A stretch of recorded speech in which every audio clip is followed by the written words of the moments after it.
You're probably going to have a class that is going to ask you to have APA citations in your papers before we actually get a chance to go over it in depth. So I want to give you a quick overview of what you should be looking for and why we use APA at Mercy to kind of give you a primer so that you have at least the basic information that you'll need and you'll know where to find some sources that will help you out.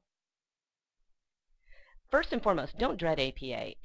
If you've done MLA in the past or you've done some sort of citation, you pretty much have the whole idea. It's just like a puzzle. All you need to do is put the pieces where they belong. So we ask ourselves, why do we cite? Why do we cite things in a reference page? Why do we have the book? Why do we have the author or the journal article? Well, what it does is it allows the reader of your paper to find your research sources. And this can be very important, especially when you start looking for sources and you realize, oh, the article he mentions is something I really need more than the article I'm reading.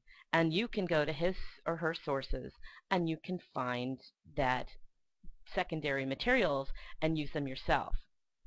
In addition, it provides evidence for your arguments and it adds credibility to your work. It shows that you know how to have an academic argument and an academic conversation, and it gives you credibility because you know the format that's necessary. It's kind of like you know the language. And finally, it helps you to basically avoid plagiarizing. If you fail to cite anything that is an idea or words or syntax, anything of someone else's, unless it's common knowledge, it's plagiarism, and you don't want to do that. So, like I said, you might have used MLA or maybe even Chicago in the past, but here at APA, here at Mercy, we use APA. And the reason why is because it puts the emphasis on the date. It makes sense if you think about it, because the newest information is the most relevant. Now in MLA, you put the emphasis on the authorship, and it's probably because they don't get any money, they just get their name out there. Who knows? I don't know. But this is like the illustration of why it's important to use APA in the sciences. The newest information is usually the most recent and the most accurate. So the basic elements of an APA citation are the author or the editor's name, and as you can see, you put the last name, comma, first initial. Even if they give you the full name, just use the initial, period, second initial, if there is one, comma, and then you do this on and on. Notice that you use an ampersand, the and sign, instead of the word and. In addition, you need the publication date, in parentheses usually, the title of the article or essay. Now when you write this title of an article or an essay, it's not in italics, and it has a very odd capitalization convention. The first word of the article title is capitalized, the first word after a colon or a dash, and any proper nouns. And that's it. You don't italicize anything, or you don't capitalize anything else, and you don't italicize any of it. So basically think of it this way. The only time you're going to capitalize anything in the title is the first letter of the title, the first letter after a colon if there is one, and any proper nouns. Now for the title of the journal or the book, you do italicize. So I always think of it this way. If it's the big thing, the thing that the little stuff is in, you italicize. So a book would be italicized. Chapter name would not be. A journal would be italicized. An essay would not be. Time magazine would be italicized, but the name of the article would not be. So the big thing gets italicized, and the little stuff just gets that funky capitalization convention. Now, we keep going on. We need the publication information if it's a book or wherever you got it, if you got it off EBSCO. And finally, you need the locator information. Now, we're going to talk a little bit about this. There's a DOI. You can go to a website. But if you haven't heard the word DOI, we're going to need to go through that. So let's start with a book. If you see here, you have the author's last name followed by a comma, followed by the initials, P period, L period. Then you get the date in parentheses, followed by a period. Then the book title. Remember, book titles are the big thing, so they go in italics. And then a period. And notice that capitalization convention. just the capital P. New York, New York is the place where it was published, and then you get the Continuum International as the publisher. Now, you don't need the group or the Inc. or any of that there. Now, if we're going to EBSCOhost, which most of you will be doing, because that is the pretty much the academic database where we will be getting our information, everything you need is going to be on that page that you find. Once you bring up your search and you have an article, pretty much everything you need is going to be there. You can note that we have the title, we have the authors here, we have the source. Now this is hyperlinked. You're going to need to know that later. And very, very bottom you have the DOI. Now the DOI is a new thing, and we're going to go over a little bit about what this means. It's a digital object identifier. Now if you know anything about computers, you know that links, change all the time, and sometimes you get a dead link because somebody changed a server somewhere. Well, a DOI offers a persistent link to a location on the internet. Now it's not going to get you the article, but it will get you the information. So from 2007 on, they've been pretty much providing these persistent links, and you can go to www.doi.org and look up the DOI of any article you have, and you'll find out information on it.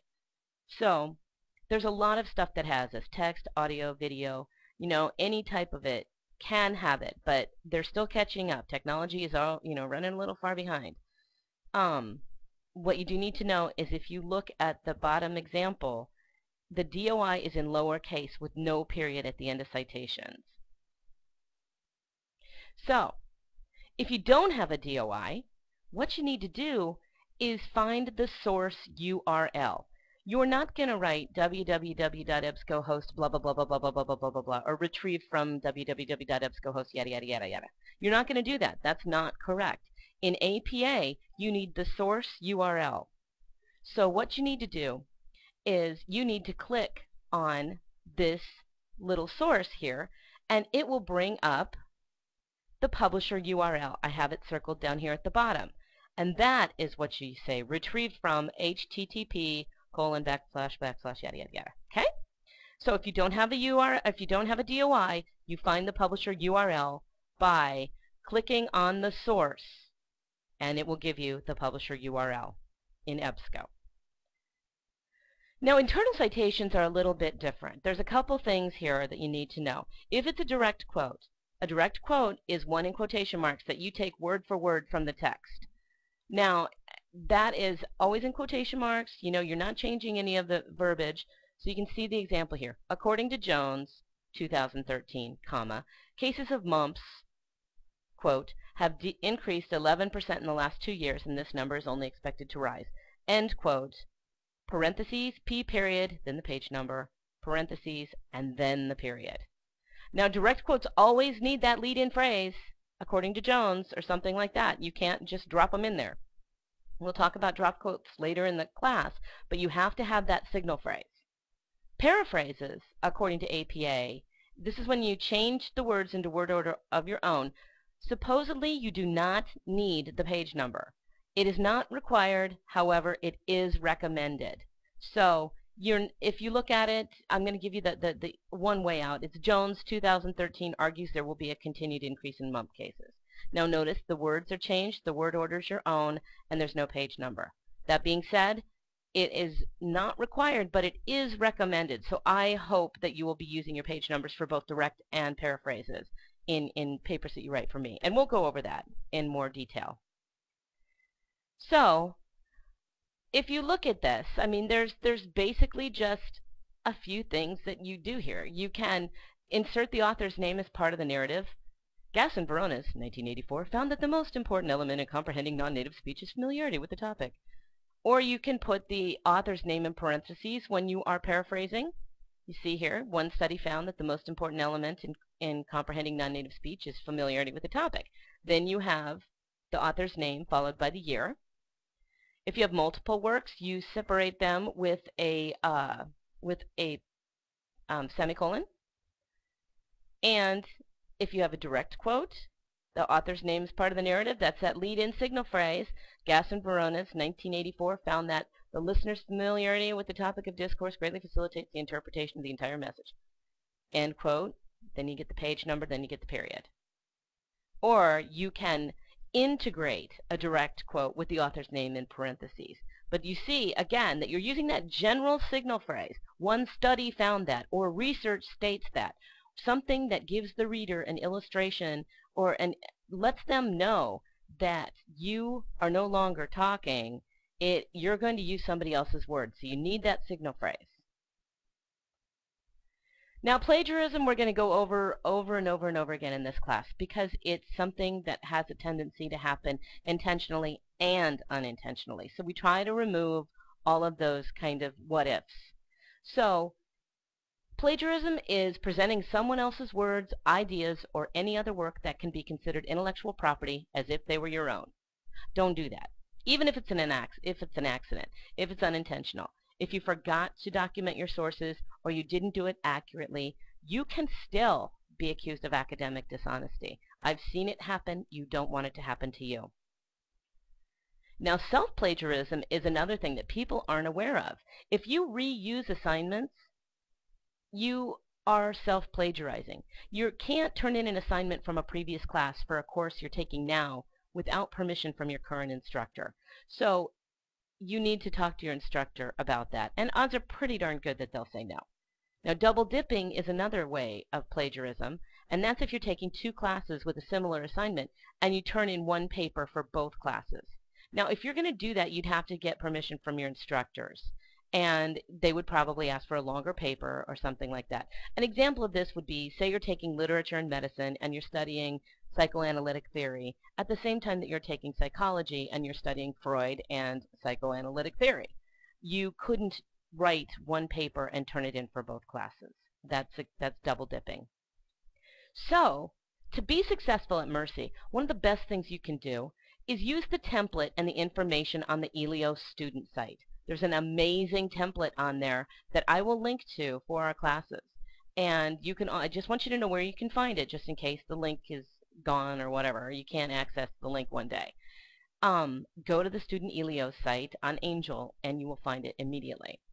The writing tutor that we have here is amazing, and you should be using the writing tutor. There is no stigma involved here. This is an editing process that is very much worth your time. I have never seen a paper that has gone to the writing tutor not raised by half a grade, and that is in my 25 years of education. So do it. Go to the writing tutor. I will have that information available for you. Style guides, you have your hacker guide. In addition, we've got the Purdue Online Writing Lab. The library is here to help you research. They are the people that do everything with EBSCOhost and all the other databases. They are here to help you research. It's not just checking out books. They're here to help you research. And also, your faculty and your instructors, you need to talk to them. Some people want headings for their APA papers. I do not want headings, but some people do. So there are questions you need to ask in order to make the correct decisions and make your paper the best it can be.